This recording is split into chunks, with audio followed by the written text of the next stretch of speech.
The new channel. See the new.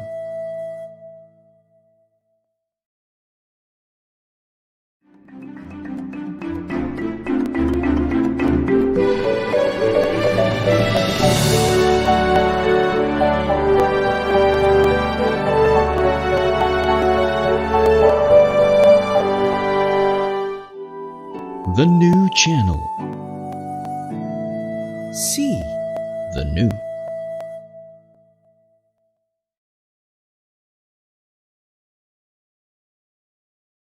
The views, opinions, and insights expressed in the following show are those of the hosts, producers, guests, and viewers.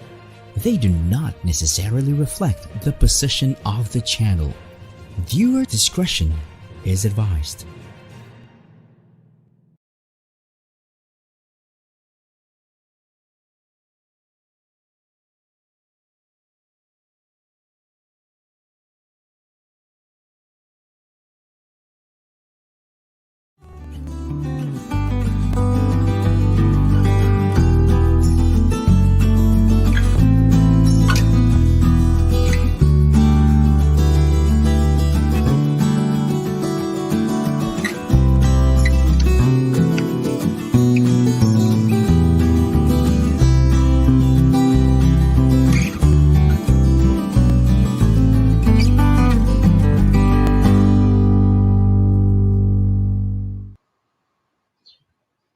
Hello and welcome to the new channel, your daily source of live stream inspiration.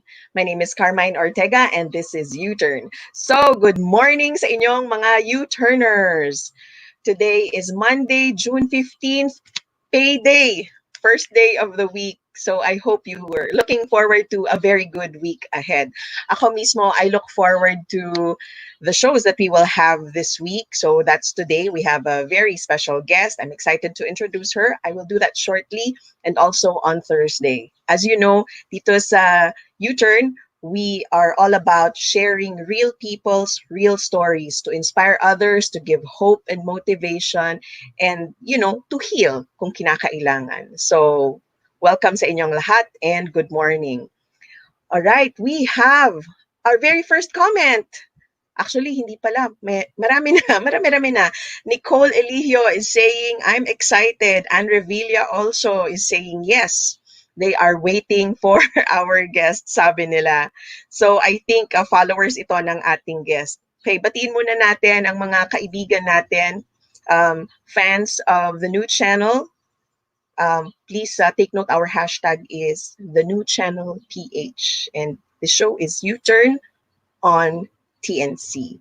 Ayan. Yes, you can use that hashtag, U-Turn on TNC.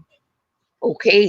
So ngayon, at this point, I would like to announce the winner of last week's take on last episode's quote. So ang quote natin on was, if it's meant to be, it's up to me. Ulit, if it's meant to be, it's up to me. Yan yung quote natin last episode. And we have a winner. We have a very nice take on the quote. Okay, I will read it first.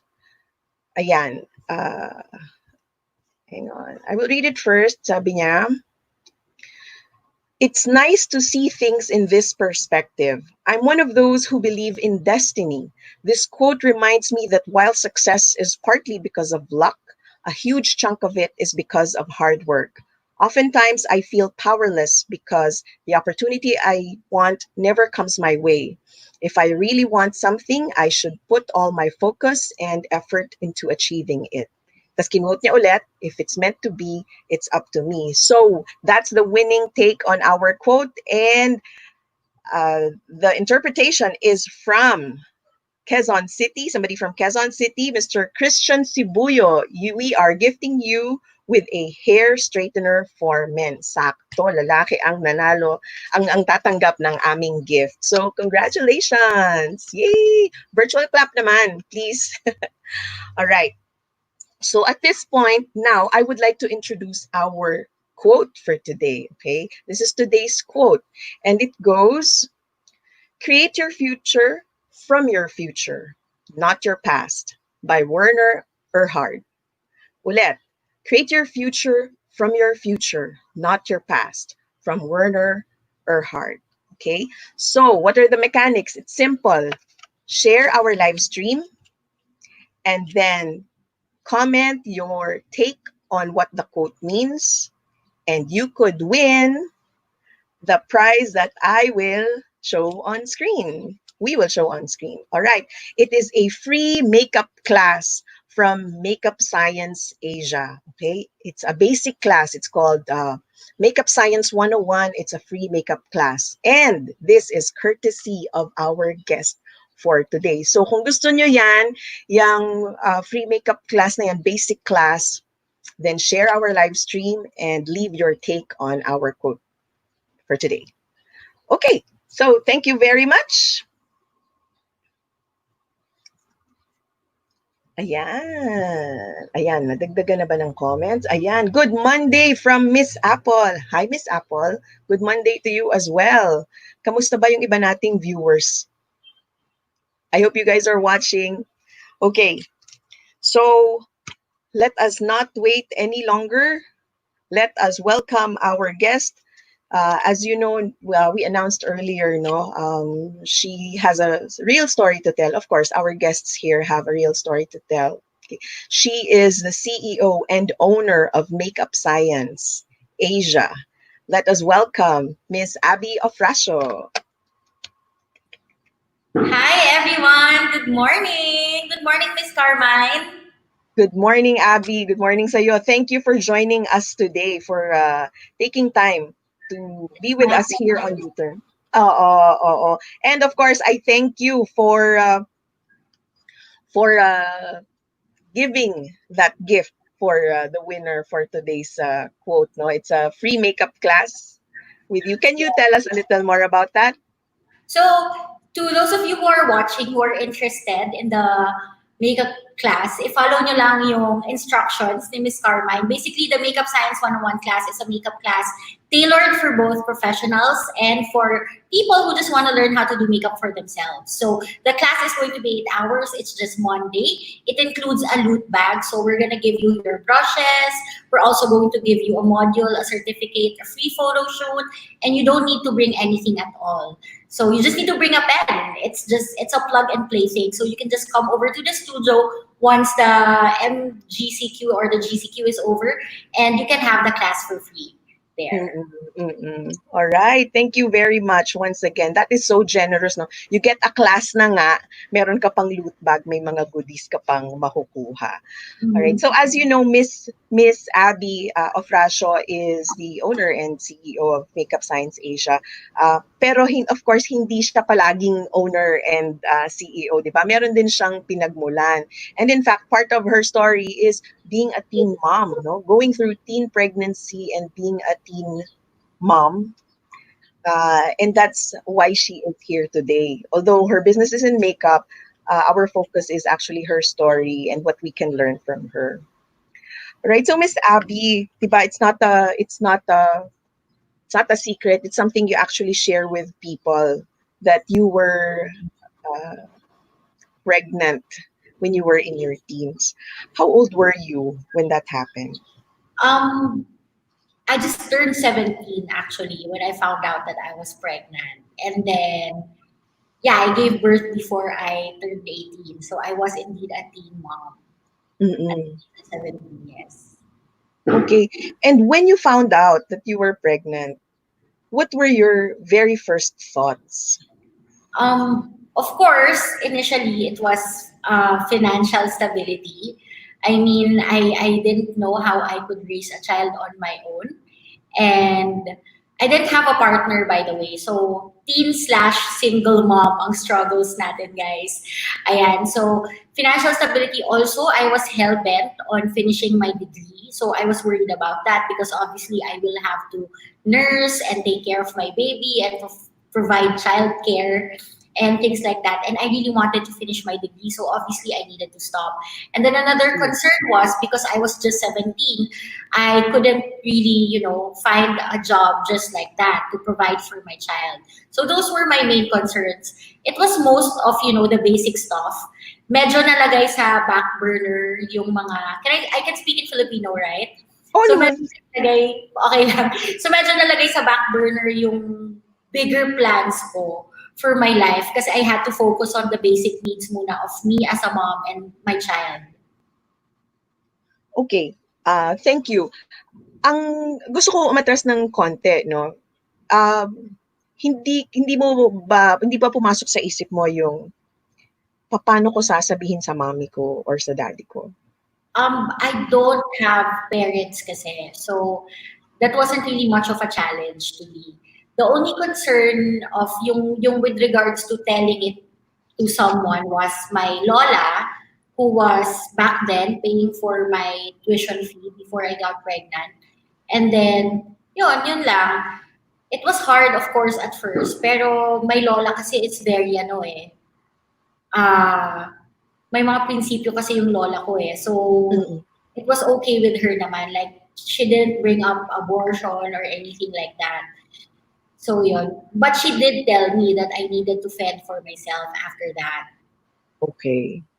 So, tinanggap niya at sinuportahan ka niya. Pero in terms of finances and planning your life, the rest of your life, nasa sa iyo yon. Ang tanong ko, nasa college ka noon, di ba? Yes. Tama ba? Anong inaaral mo noon? I took up my first course was accountancy. So that was my original pre-law course. Ayan, so I took up accountancy and then right after that, I had to stop. Nasa first year pa lang ako noon. So, sobrang na-put on hold. Kasi as in, fresh high school graduate eh. And then right after that, just 1 year of college. Yun pa lang yung mga times na nag-a-adjust ako. Like, I was easing my way in to adulthood. So, I really didn't know anything. I was a kid, practically a kid. So, you were planning on finishing accountancy, and using that as your pre-law. So, yun talaga ang plano mo, no? Maging lawyer in the end. Oo. Obviously, hindi ka naging abogado. Tama ba? Hindi mo na pagdaanan. Okay, so, nasabi mo na sa lola mo, ano ang naging plano mo? What unfolded next? Actually, Miss Carmine, until now, I'm not really a planner when it comes to my life. I just, do whatever I can do, parang ganun, especially like what we're going through right now. But during that time, what I did was to live day by day. And until now, whenever I feel so anxious about the future or whenever I worry about bigger things, what I do is I live day by day. Kumbaga, nung mga times na yon, ang iniisip ko lang is paano yung expenses bukas, paano yung routine ko bukas. Tapos, in the near future, when my child started going to school and I started going back to school, naging na lang siya, yung arrangements for childcare, yung schedule ko. Talagang I just try to live day by day. Oo. Okay. So, you are concerned about the future. At the same time, dahil hindi mo maisip yung future na yon, no, ay hindi mo ma-solidify sa isip mo, ang pag-adjust mo or pag-cope mo ay to focus on what is immediate, like today and tomorrow and perhaps for the rest of the week. That's right. Yes. Okay. So, kamusta naman yung pregnancy mo as a teen? Nahirapan ka ba? Alam mo yun, did you choose to be happy and positive? Kamusta naman yung pregnancy mismo? It was yung struggles ko noon, syempre, were very petty. So, I'll give you an example, Miss Carmine. So, I was 17 back then. So, that was the time na lahat ng mga barkada ko nagde-debut. So, every time they would invite me, hindi ako makakapunta kasi ang laki na ng tiyan ko, ganyan. Tapos, ang kapal naman ng mukha ko na lumabas pa and pumarty with my friends when in fact, I'm pregnant. Ganyan. It was sobrang petty ng struggles ko nung time na yon. Hindi ko pa kasi na-realize nung time na yon kung gaano kagrabe yung, bringing a child into this world. Ganyan. So hindi ka naka-attend ng debut, mga debut pala ng mga classmate mo? Oo, marami akong na-skip sa life. Ganyan. Pero hindi naman siya, it's not really a big loss naman. Pero yun, petty struggles lang talaga. At that time, it seemed important. Mm-mm. Pero looking back, okay naman. Yes. Oo. Okay. And then, kamusta yung delivery mo? Di ba merong parang studies na teen pregnancies, teen childbirths are high risk, no? Merong certain risk siya, higher siya than, let's say, if somebody were in their 20s. Actually, yes, Miss Carmine. When I gave birth, I actually went through 21 hours of labor. So I'm sure familiar ka sa feeling na yan. Sobrang hirap. And then they had to do an emergency C-section. Tapos, to top it all off is, you know, the whole emotional thing. Even my OB-GYN was crying for some reason. So, ayan, it was a very emotional day for me because, yun nga, like I said, I don't have a partner. So, I didn't have anyone to share the struggle and the hardships with. Specifically dun sa childbirth. Tapos, syempre, andyan na yung expenses and everything. Pero kahit pa paano napaghandaan naman. Ayan. So, Mm-mm. yun. Mostly, it was siguro the postpartum. Right after that, yun yung naging mahirap. Pero I got over it din naman. Sige, we will talk about the postpartum, no?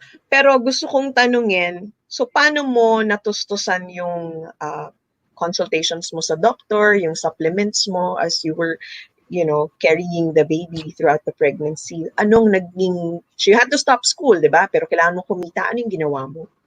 At the beginning, I couldn't work talaga. Kasi, nung present pa yung dad ng child, nagpo-provide naman sila. Like, they were giving money for check-ups, ganyan-ganyan. Pero they weren't really in the scene. So to speak, talagang mag-isa ko lang talagang nanganak and everything like that. Tapos my mom was kind of in the picture also. It was a very magulong time in my life actually. Pero people from, my family, they were chipping in naman pagdating sa expenses. I just wasn't asking na lang for too much kasi syempre it's not my money eh. Oo.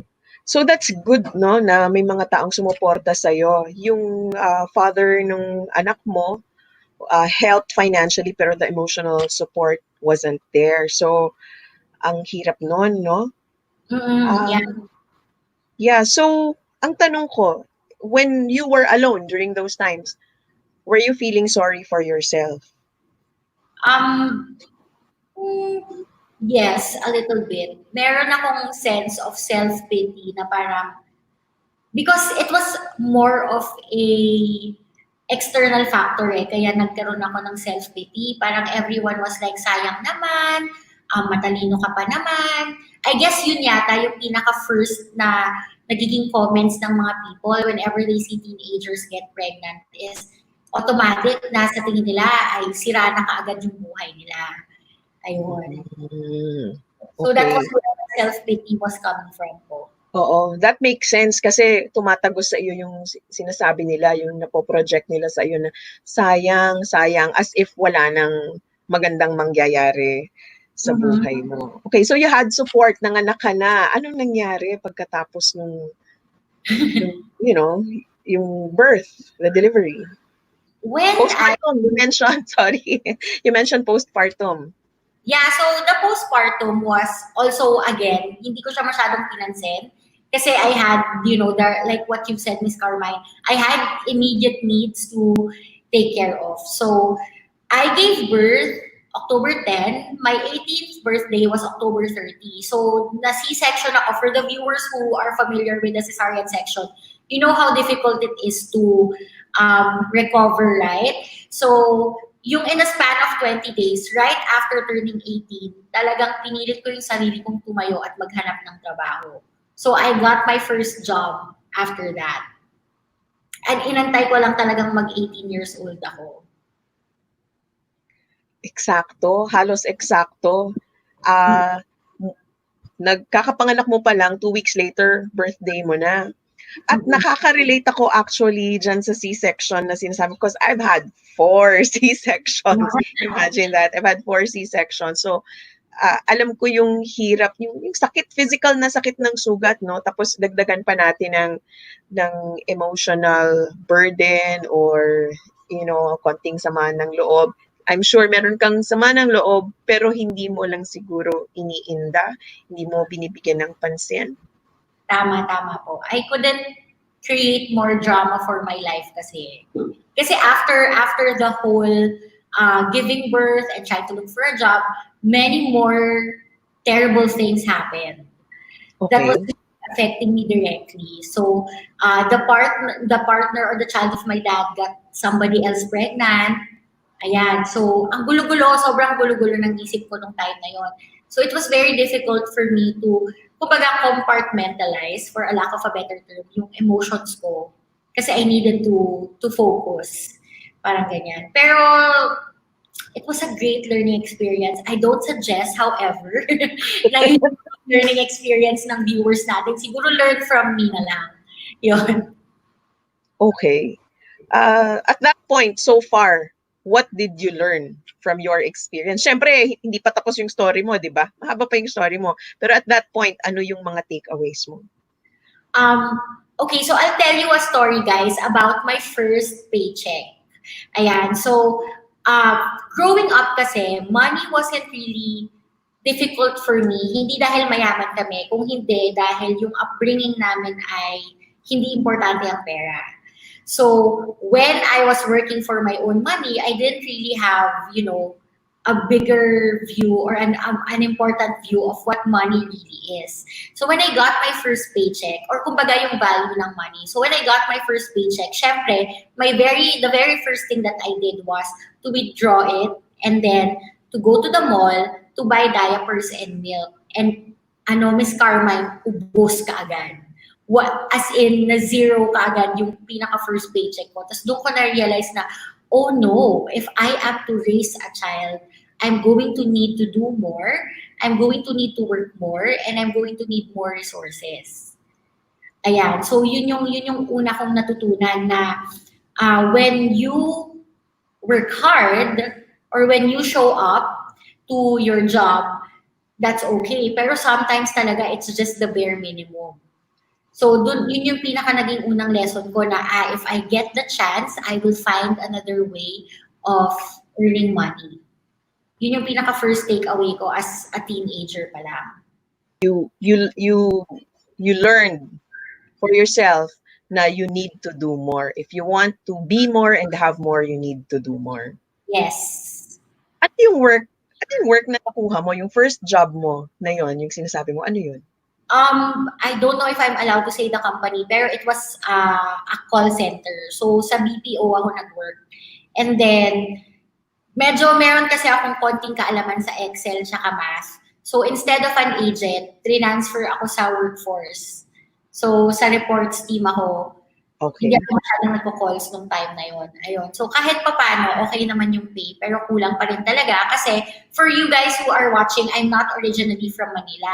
Nung mga time, itong pinagkukwentuhan natin na time ng life ko, I was based in Baguio, where I was born and raised.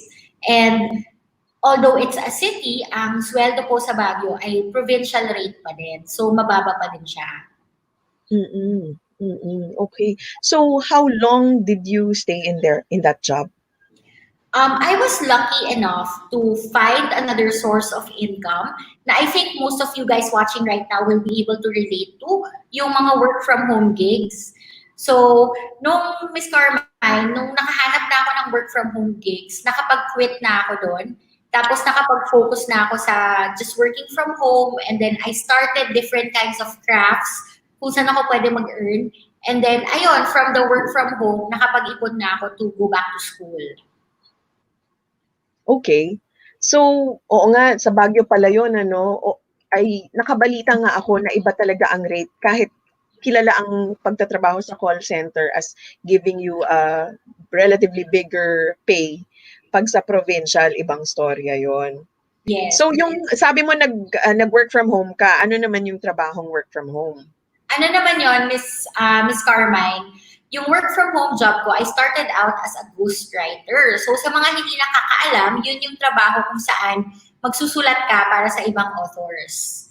Ayun. So you don't get the credit, but you get paid for the number of words that you do. So if anyone is interested in that. You can check that out. There are a lot of websites. And then I also did a bit of social media marketing, and I also did a bit of virtual assistant, virtual assisting on different companies.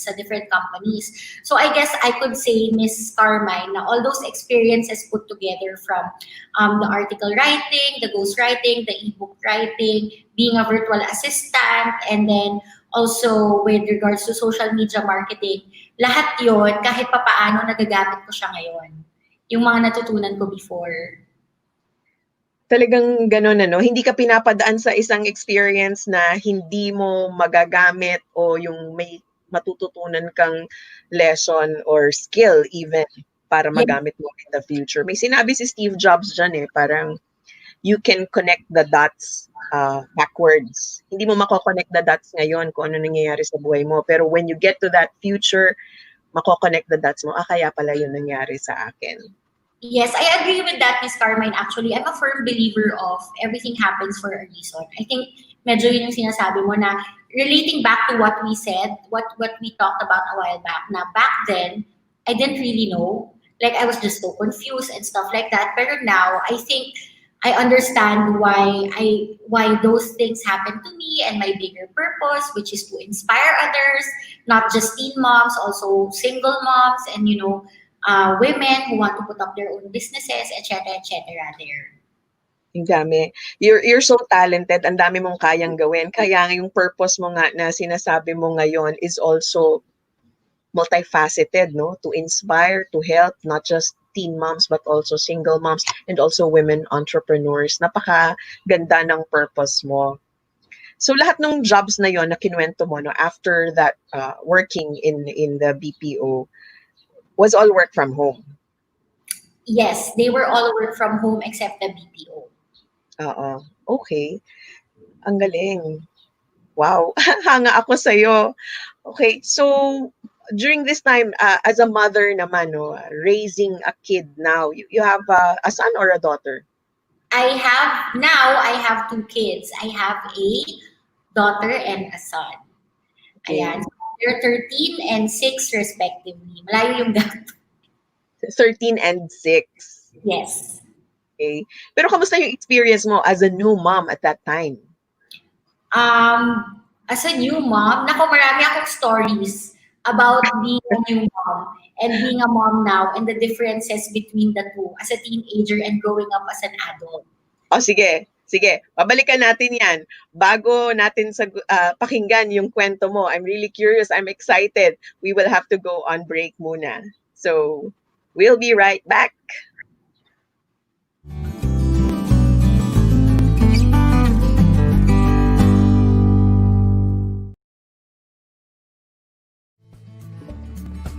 We rise as one. Leave the pain behind. For the future is bright. Know that we are here to help you rise again. The new channel. See the new.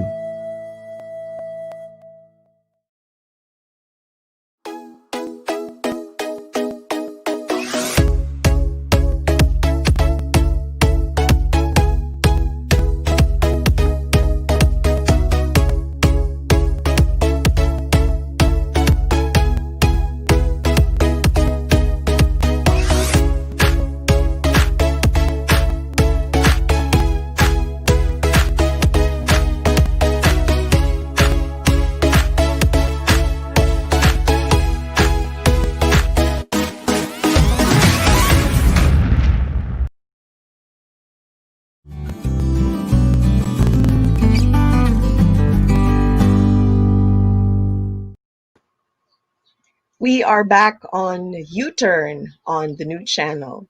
Sige, babalikan natin yung ating guest. Meron tayong hanging question tungkol dyan. Pero, let us say hello to a few viewers. Shout out to Anne Revilla, And Rina Poblacion, sabi ni Rina, nakaka-relate daw siya doon sa ating quote na create your future from your future, not your past. O Rina, i-share mo naman yung aming show. Tapos ikwento mo yung take mo dyan sa aming quote. At sabi ni Andre Villa, nakaka-inspire. Andre Villa, also, please, if you can, share our show and also share your take on the quote. Yay! Okay. So, once again, related to quotes, share our live stream and consider our quote for today. Create your future from the future, not your past. Create your future from the future, not from your past. From Werner Erhard. So if you share our live stream and give us your take on the quote, you could win a gift. You could receive a gift from Miss Abby Ofrasio, our guest for today, and that is a free basic makeup class. So it's called Makeup Science 101. Ayan. Go, go, go! Okay, balikan natin si Miss Abby Ofrasio. Hello, I'm back. Miss Abby, I have a curious question. Magkano ba yung halaga niyang class na yan? Pwede ba? Pwede ba malaman? So, shameless plug na to, guys, ha. For those of you who are interested, you can email us at info@makeupscienceasia.com. We can send you complete details there. Pero overall, yung class na yon, the 101 class, is valued at 3,000 pesos.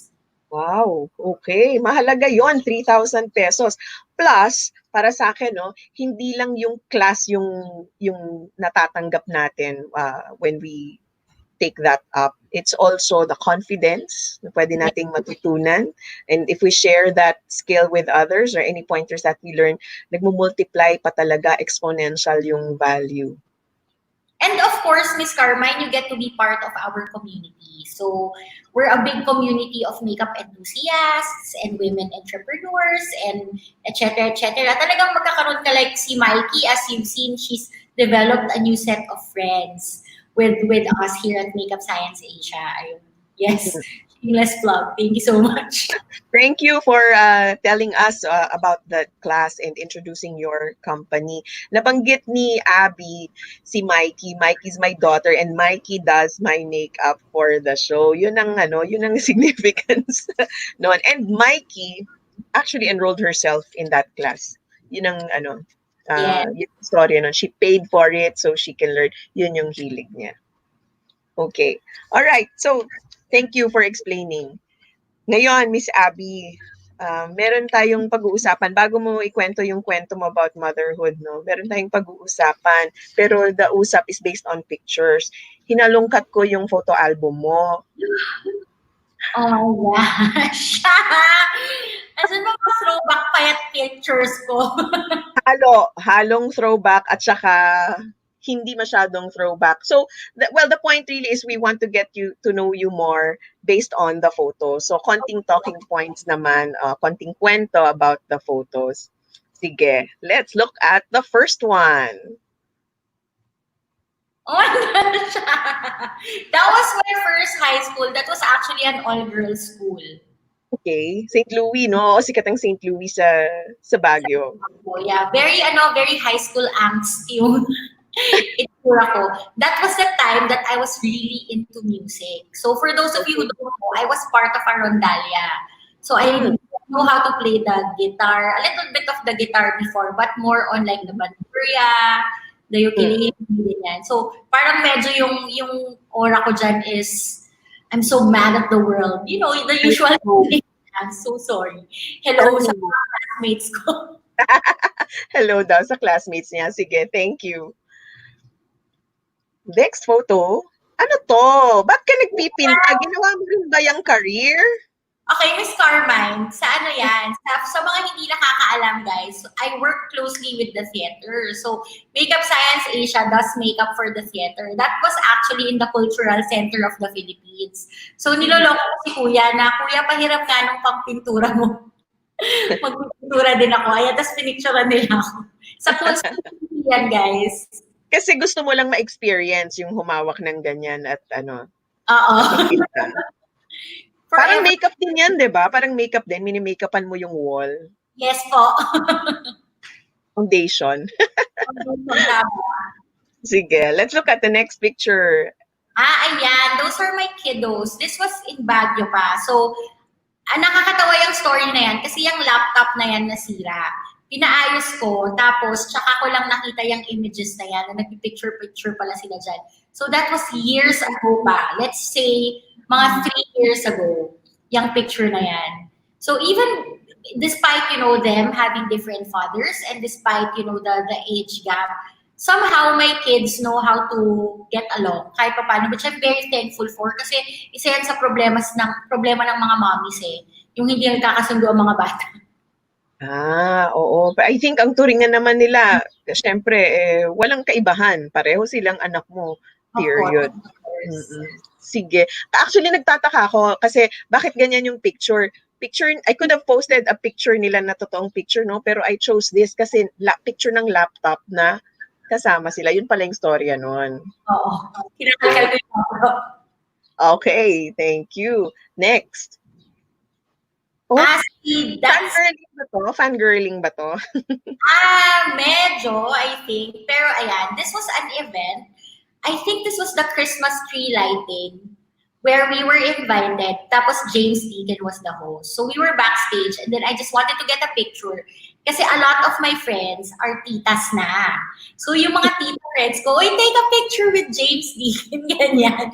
So I took the picture. I asked him if I could take a photo with him and he said yes. Kasi nga gusto kong inggitin yung mga tita friends ko.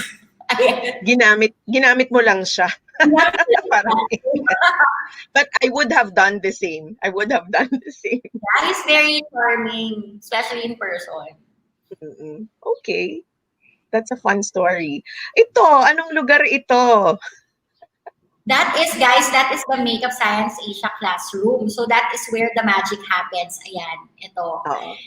This is where we film. This is where we do our streams. This is where we hold our classes.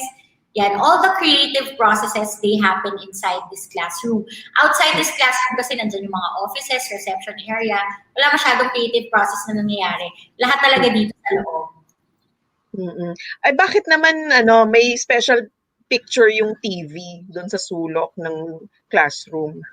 Yan. Hindi kasi itong TV na to, Miss Carmine, hindi yan nagagamit. Hindi talaga yan nagagamit. Nagagamit lang yan whenever we do presentations for the class. We never really watch it for entertainment purposes. When this whole lockdown happened, we decided to camp here in the studio. So we have a room, we have a pantry, may CR kami. Malaki naman yung office So we're comfortable naman here. And then we decided to, let's try to watch something. So, guys, sa mga nanonood, I'm a big K-pop fan. So that's actually BTS on the screen. Fan ka pala ng BTS. Alam ng BTS, comment down below. Who's your bias? Okay. Ano to? That's JC Santos. So that's by the way, guys, I just wanted to share, before I share what this picture is about. So itong photo na to is from a production that we did for Tanghalang Pilipino, which is in the Cultural Center of the Philippines. And right now, this show, which is called Damang, is streaming for free. So pwede nyo siyang mapanood ng libre, guys. Mahal yung tickets nito, nasa 2,500. So habang libre siya, panoorin natin siya sa iwanttv.com. And 5 other productions from Tanghalang Pilipino will be for free, only for this month. So, panoorin nyo na siya. Ayan. So, anyway, this is JC Santos. He played the role of Lamang, which is a Ilocano folklore. So, matagal na to. This is a very memorable photo. I usually take photos of the people that I do makeup on. Pero, I really wanted to take a photo of JC kasi sobrang natakpan ko ng maayos. Natakpan namin ng maayos yung kanyang tattoo. It looked very seamless. Ayan. So, walang stickers or whatsoever dyan. Talagang the team worked hard to transform him. His hair, his skin tone, his eyes. Medyo ginawa ko pa siyang mas pango. Ginawa kong mas malaki yung labi niya. Tapos tinakpan namin ng maayos yung tattoo niya. Tapos it was very challenging because grabe yung choreography. Ang galing So you don't just do makeup para gumanda, alam mo yon, yung arte lang, but you actually work with theater, and this is an example of your work. Ang galing, nakakatuwa. Thank you po, thank you. Galing ng team, hindi lang ako. All right. Okay. This is a picture of you na walang makeup, tama ba? Yes, I don't have makeup there. So guys, ang tawag dyan ay thumbnail. Yan, galing sa aking YouTube channel. So sa mga interested sa beauty content, ang dami kong pinaplug, di ba? Sa mga interested sa beauty-related content, and those of you who are interested to know more about me and my life, ayan, I have a YouTube channel. Just search for my name, Abby Ofrasio, on YouTube, and you'll see. So this was a video that I did about high-functioning depression. Okay. O sige, maybe we can talk about that a little later. At saka I suppose related siya sa ikwento mo sa amin ngayon. Ano yung insights mo about being a mother na, a new mother, teen mother na? You were 18, adult na rin, pero you were still in your teens. You were mother, single mom at that. So, Miss Carmine, ako kasi, hindi ako naguhugas kamay eh. Part of my story was when I gave birth, gusto kong bumalik sa pagkadalaga. I was trying my best to be a good mom, but somehow I was still a bad mom. So, dumaan ako sa point na inom ako ng inom. I was always seeking for attention. Tapos pa-iba-iba ako ng gustong gawin sa buhay. I was so confused. So, ayun, dumaan ako sa stage na yun. I guess a lot of teen moms or single moms dumadaan sa stage na yun. So, nung time na yun, I was really a bad mom.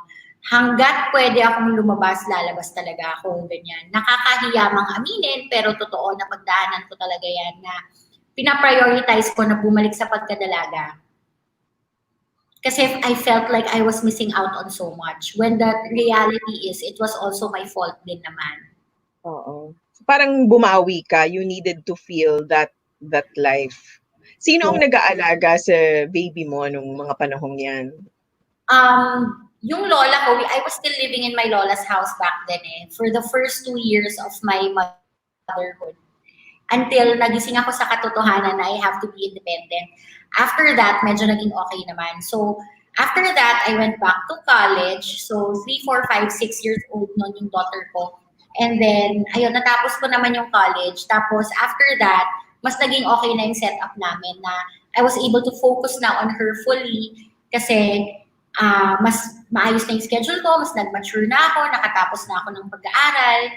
Ayun. I went to, I had a post-grad course pa. So, I had to quit that also kasi I really wanted to do makeup na full-time. Okay. Wow. So, bumalik ka sa school, bumalik ka sa pag-aaral. Paano mo na-manage yung schedule mo? Kasi you had, of course, home life, di ba? Motherhood. And then, going back to school, were you back in school full-time? It was, I took up law. So, the classes were during the evening lang. Okay. So, manageable naman po siya, Ms. Carmine. Pero pre-law pa to? This was law school already. Law school na. So, natapos mo yung degree mo? Natapos mo yung accountancy? I shifted to psychology.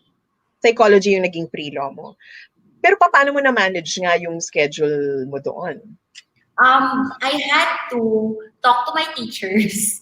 Ayan, kasi parang I just needed 2 windows in a day. One window was to bring Aki to school, and then the other window was to fetch her so I can bring her to my classes.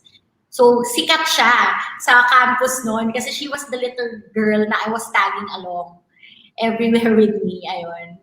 Nakakatuwa naman. So, popular ka talaga kasi may anak, may mascot ka, parang ganun, may mascot kang dala palagi. Oo. So, na-manage mo yon because you talk to your teachers. You pave the way para maintindihan ka nila at magawa mo yung mga kailangan mong gawin while keeping yourself in school. Yes, Ms. Carmine. Also, I'd like to add, I think that's one thing that our viewers need to understand, no? When you are going through any kind of hardship, please don't forget na there are people around us for a purpose. It's okay to ask for help, I guess is what I mean.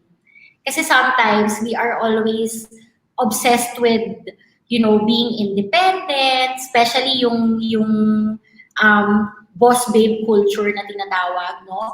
We're so obsessed with being independent. We're so obsessed with, kakayanin natin to mag-isa, blah, blah, blah. Guys, life is so much better and it's so much more fun if you share your struggles with others. And if people are willing to help and bend a little bit for you, assuming that you will also do your part, like what happened to me in college, then, humingi tayo ng tulong kung kailangan. Ayun, yun lang naman yung gusto kong i-share. Miss Abby, tanong lang, no? Papanong ano tong tanong ko? So paano ka nag-shift into your career? So you had those home-based jobs and then you finished school. You even took up law. Natapos mo 'yun? Are you a lawyer? No. I took up 2 years of law school. Okay. So, after that, ito another takeaway from my life, guys. Sometimes, the dream is not what it is cut out to be. Parang from an outsider's perspective, yes, being a lawyer is lucrative, being a lawyer is nice, it's a good plan for your life. However, not everyone can be a lawyer. So I said that one time in my vlog when I talked about, what do you call this? Quitting law school. So I'm 31 now, guys. I'm turning 32. During that time, I was 28 or 27, I think. And yun, I guess everyone can agree with me na yun yung mga times sa buhay mo na nagre-rethink ka na, ito ba talaga yung gusto kong gawin? So I had that moment in my life. So if you are in that moment where you can assess kung ito ba talaga yung gusto nyong gawin and nafe-feel nyo na nag-think twice na kayo, there's a reason why you're thinking twice. Kasi it's not really meant for you. So, and syempre, kaagapay nung it's not meant for me was my question of what is meant for me. So, ayun na, Miss Carmine, doon na dumating yung alam nyo na panganak talaga akong maarte talaga ako. Ito talaga ang gusto ko, mag-makeup. So, ayan, and the rest is history. So, you've always known that na kahit nung nagbubuntis ka, kahit nung nanganak ka, nag-aaral ka, maayos ka palagi. Hindi nawawala yun. Okay. In fact, napapagalitan ako dahil dyan. I have a funny story to tell you guys. Sige. About when I was in law school, dumadating sa point na hindi na ako nakakapag-recitation kasi our teacher or our professor would tell me pa na grabe, nakakapag-makeup ka pero hindi ka nakakapag-review. Na totoo nga, pina-prioritize ko nga, Miss Carmine, yung pag-makeup. Tapos I was very active in school productions doing the makeup of, different people during school productions. Ayan. So ito talaga this is what makes me happy. Okay. So, paano siya naging career? Nag-aral ka rin ba ng makeup artistry? You even do hair, di ba? Everything. Yes. We teach a lot of courses here at MSA. I took up one class from a makeup school that is now closed. So, during that time, my initial thought was, I think I can do it better than her.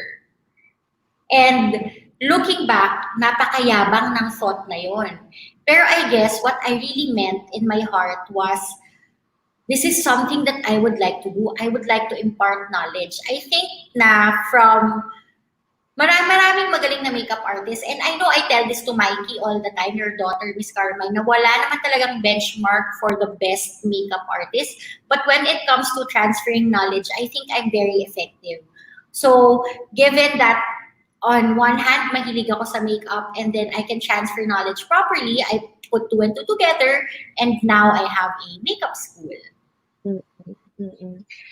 At natutuwa ako dyan sa sinabi mo, no? Sabi mo, I believe I can do it better or I can do a good job. I can relate to that kasi just to share with you and also with the audience, no? I had that experience also. I was a trainee and I saw my trainer.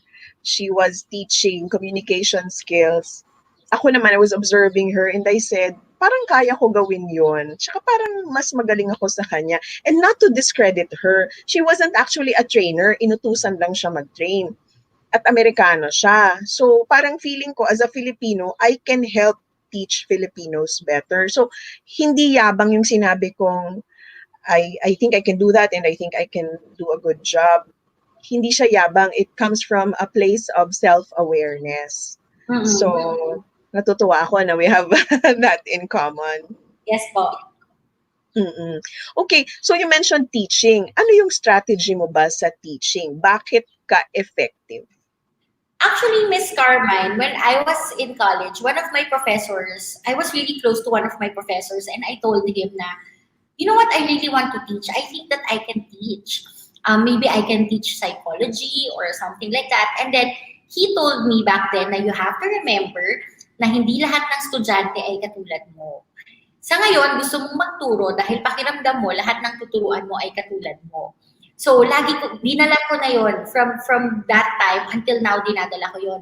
Every time that I teach, especially the bigger classes, which of course we cannot do anymore because of, the virus, but before Yeah. when we had bigger classes, I would always uh, try to assess yung level nilang lahat. Kasi some people will find me intimidating, some people will find me, na ang bilis-bilis kong magsalita, some people will find na ang bagal-bagal kong magsalita.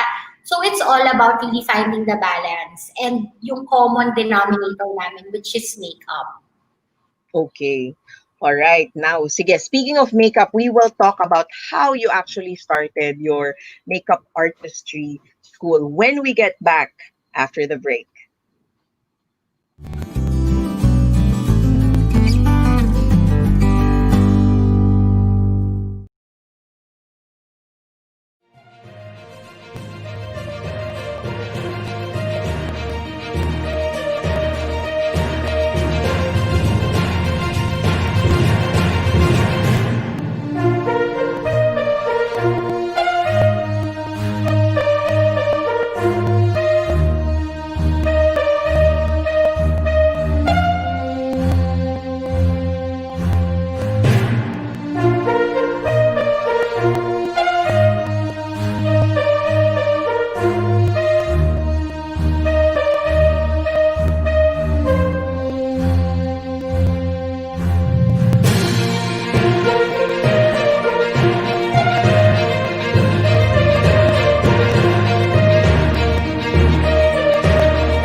The new channel.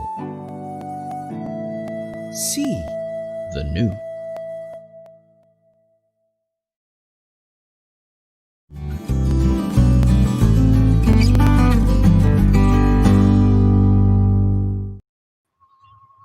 Welcome back to U-Turn on the new channel. Ngayon, let us say hello to some people. Monica says, beauty attracts the eye, but personality captures the heart. Nako, ang ganda nun. Ang lalim. Monica, where are you watching from? We'd like to know. We also have something from Jan and E. You can't undo what happened in the past. Stand up, begin again, and rewrite your story as you look forward to what's coming. Yan ang kanyang take on our quote of the day. Thank you, Jan. Ngayon, make sure you have shared it. I can't see right now, no, pero I suppose you did. So thank you. Monica, the future influences the present just as much as the past. She is quoting Friedrich Nietzsche. Wow. From Monica ulit, the future influences the present just as much as the past. Okay. From Mitch Kitong, you're amazing, Ma'am Abby. Inspiring po talaga story nyo. From Nicole Eligio, my interpretation from the quote is let's see. We should not dwell on the past, especially if it is not a good memory. We should always focus on building the future we want for ourselves and future family. Future family. Yay! Thank you. Guys, where are you watching from? Okay. Sige. All right. Ngayon, Miss Abby, where are you? Are you still here? Sana nandiyan ka pa. Ay, Here. okay. Ngayon, let's play a game. Okay, game. Kita sa games? Yes, game ako dyan. Miss, anong lalaroin natin today? The game is called Quick Turn. Quick Okay. Turn. Okay. So I will say random words, and this is again getting to know you. We would like to know how you feel about the words that I will say, whether you like it, you don't like it, or you super like it. Okay. Nako. So my choices are, I don't like it, or I super like it. Oo. Pero what you will say are these things, no? Right turn if you like it, right turn. Left turn if you don't like it. U-turn if you super like it. Okay. Ayan. Okay? So, right turn, like. Left turn, not like. U-turn, super like. Okay, got it. Right turn, left turn, U-turn. Gets. Yeah. Game. Mabilisan lang. Adobong mani. U-turn. Dinuguan. U-turn. Flip-flops. U-turn. U-turn lahat na wala pang Ay, guys, hindi ako mahirap makisamahan. Netflix. Left turn. Nakakasira ng productivity. So gusto mo rin pero you have other priorities. Yes. Love songs. Love songs. Right turn. Okay. iOS. Right turn. Zumba. Right turn. Wala pang left so far, no? Boracay. Wala. I'm sorry. Changi. Changge. Boracay. Yeah. Yes. Changge. U-turn. I'm a big ukay-ukay and Changge fan, guys. Thrift shopper kasi ako. That's nice. That's nice to know. And K-drama. Right turn. Papuntang Right U-turn na. Papuntang U-turn. Pero kung sinabi kong K-pop, U-turn siya. All right. Thank you for playing along. Sige. Okay. So before the break, we said we were going to talk about how you actually got started in this makeup artistry business. Yes, yes. Okay, so this is a really interesting story. By the way, pwede ba akong bumate dun sa mga nag-comments? Of course, Yes. go ahead. Nicole, Mitch, Monica, Jan, and ayan, thank you for watching. Share the stream, guys, because yung mananalo ng makeup class, hindi lang yung comments right now during the broadcast, yung pwedeng sumali, pati yung mga comments sa rebroadcast. So keep on sharing the stream. Don't forget to use the hashtag para we can easily see your entry. Okay? So anyway, going back to the question of Miss Carmine, according to yung tinanong niya kanina, Miss Carmine, am I right? How I started the business? Yes. Oh, how did you end up here? What was the starting point? What was your U-turn? Ayan. So si Charlene nag-comment, hi Charlene. Ayan. So Charlene is also one of my students. My U-turn was, so I guess with every entrepreneur, parang our problem always is yung capital. Kasi it can't always come from, yung passion na gusto mo tong gawin, pwede mo nang gawin. Luckily for me, teaching requires more of, your skill than anything na kailangan pagkagastusan. So, my very first makeup class was I advertised it for 1 month. Tapos isa lang ang nag-enroll. So, I have this 20-seater studio now. Sa Baguio, I had a 2-seater studio. So, sobrang liit. And then, talagang pinush ko, pinilit ko yung friends ko, maghanap naman kayo ng gustong magturo ng makeup. Of course, no one knew me back then in the, makeup academy industry. So, mahirap talagang maghanap ng estudyante. Pero paunti-unti nagkakaroon. So meron pang time na hindi nalugi ako kasi I started Mm. to, oh, I will try this in Manila. So wala akong alam sa Manila. I Mm. booked a studio in Parañaque, and then I wanted to start a class in Parañaque, and then again I put that on ads for 2 months. Ayan. So hi Nina, please share this post. And ayun, so I put that on ads, tapos 5 lang yung nag-enroll for after 2 months. Mm. Sobrang hirap. I guess I could say na part of being, I don't really, can I say that? I don't know if I can say that. I don't really consider myself successful yet, but I am happy. So I guess dahil ang benchmark ko of success is happiness more than money. Okay. Yun ang indicator Yeah. ko of success. I guess I'm okay, papunta na ako doon, parang ganyan. So at in the beginning, mahirap siya kasi walang nakakakilala sa akin. Which is, I think, a lot of you guys can relate to kasi napaka-importante ng following. Especially now na we are in the digital age, malaking bagay sa portfolio mo na merong mga naniniwala sa'yo. So yun yung pinaka naging struggle ko. Pero it took me so long to Mm. earn the trust of others. And syempre, I had to be consistent also with not destroying the trust of others. I really had to work hard, do my research, keep on practicing. And if I may share, one of my favorite concepts that I use every day in my life, this is from a book called The Outliers by Malcolm Gladwell. If you guys are familiar with that book, if you're familiar with that book, guys, comment down below. So in this book, merong minention si Sir Malcolm Gladwell about the 10,000 hour theory. So according to him, Mm. if you do something repeatedly, so not really naman 10,000 hours, if you do something repeatedly, you are going to be the best at it. So I would often talk to myself in the mirror. I would do my lectures in the mirror. It was so pathetic and it was so fun, but it worked. I Uh-uh. would write it down. I would say it out loud. I would ask someone to, uy, pakinggan nyo naman yung sasabihin ko, guys. Pakinggan nyo, Totoo. promise may sense to. Makinig lang kayo. Sige na, lilibre ko kayong kape. Basta makinig lang kayo. Parang ganyan. So, yun. Actually, Miss Carmine, ang binigay niya na example dun sa libro niya is yung The Beatles, yung sikat na Okay. banda, the most famous band, of course, from the 60s. During that time kasi, when they had, gigs in restaurants and bars, di ba ngayon ang mga gig gabi lang? Noon, Yes. 8 hours a day. So talagang inabot nila yung 10,000 hours. So naniniwala ako doon. Sa inyo rin guys na nanonood ngayon, if you want to be inspired, if you want to be the best at what you do, or if you want to be really good at what you do, you have to do it over and over again. Pagtsatsagaan nyo lang talaga yung sarili ninyo. I agree with that, no? A lot of successful people out there, mga sikat pa nga sila, they even say they're not the best, but they just loved what they're doing so much that they keep on picking up a guitar or playing the piano or ganyan, makeup lang ng makeup. So, yon, no?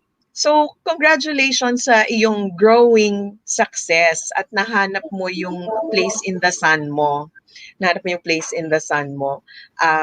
Ngayon, I'd like to ask you for any advice, any tips for teen moms, kung meron diyang nanonood na teen moms, teen mothers, single moms of any age, and then any woman who wants to establish her own business. Ano ang top tips mo, Abby? Ayan. So guys, thank you again for joining us. Let's wrap this up. What I can say is you have to really find your balance. So it gets confusing, especially when you enter, your early adulthood life. It gets confusing. What do you prioritize first? Gusto mo mag-asawa? Gusto mo matuto magluto ng adobo? Gusto mo magkaroon ng negosyo? Ang dami mong gustong gawin. So it's very important that number one, you prioritize yourself. So wag nyo tong gagawin. I know I'm a teen mom and for a while it was about my children. But what I've discovered is that if you do things for yourself, for your own happiness, ang masasabi ko dyan is happy mom, happy kids. 'Di ba? Tama ba ako dyan, Miss Carmine? I Right? agree with that. I agree. Yes. You have to prioritize your own happiness. Hahanapin mo yung inspiration mo and yung motivation mo from yourself kung anong magpapasaya sa'yo, and then everything else will follow. So, what will make you happy right now, yun yung hanapan nyo ng paraan. Huwag muna yung mga kung ano-ano sa external factors. Ayan. Okay, very powerful, no? So regardless kung teen mom ka o hindi, whether you're struggling with a business or career, ikaw muna, find your happy place, what truly makes you happy. At hindi ito superficial na happiness. It's really what you enjoy doing in a way that you are contributing to your community or to your country even. It's not All right. selfish. Oo. Hindi lang ikaw. Kung ikaw aangat, dapat nag-aangat ka rin ng ibang tao. To me, that's the way to be successful. Sige, ngayon, Abby, please feel free to share, to invite people to like and follow your page or even your website, any events, upcoming events, and also maybe other social media pages, presence. And guys, yes, again, thank you so much, Miss Carmine. So to all the TNC viewers out there, after sharing this post, and after going ahead and joining our contest, where you can win a free makeup class from us at Makeup Science Asia, please go ahead and check us out. You can send us an email at info@makeupscienceasia.com. You can follow us on Instagram at Makeup Science Asia. You can search for us on Facebook at Makeup Science Asia. And you can also watch us on YouTube. So marami kaming videos on YouTube, guys. Just look for MSA TV. Ayan. MSA. I'm sorry. Yes. The MSA TV. MSA TV, you were saying.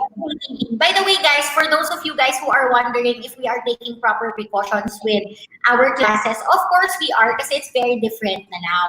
So we're just waiting for the announcement of DTI for a go signal to hold physical classes again, because right now we're only holding online classes.